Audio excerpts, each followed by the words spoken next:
ओम शांति। आज 19 अप्रैल 2026 है और हमारे जीवन में मधुरता तब ही कायम रह सकती है जब हमारी स्थिति में पवित्रता हो, हमारी मनसा में पवित्रता हो, पवित्रता की धारणा हो। और जिसके अंदर मधुरता की धारणा है, पवित्रता के कारण उसका व्यवहार सदा रूहानी होगा। तो आइए इसी विषय पर सुनते हैं विस्तार से बाबा के अव्यक्त इशारे। बाप दादा अब एक एक बच्चे के मस्तक में संपूर्ण पवित्रता की चमकती हुई मणि देखने चाहते हैं, रूहानियत से चमकते हुए नयन देखने चाहते हैं।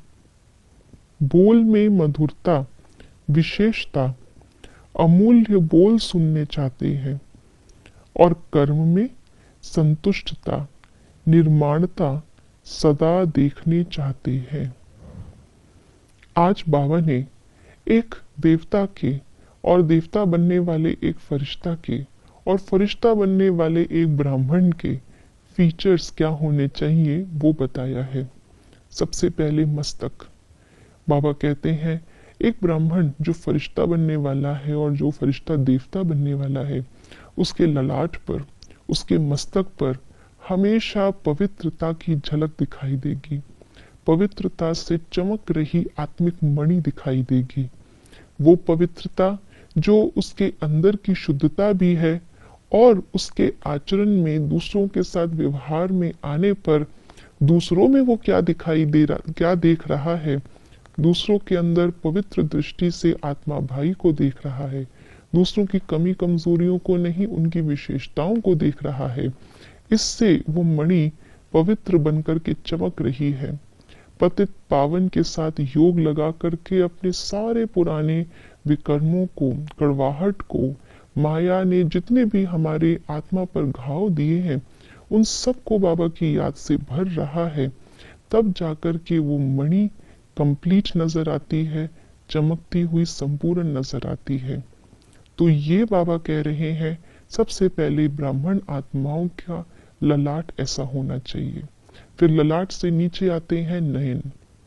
जब ललाट में ऐसी पवित्रता की चमक है तो नयन के अंदर रूहानियत होगी, क्योंकि स्थिति रूहानी है।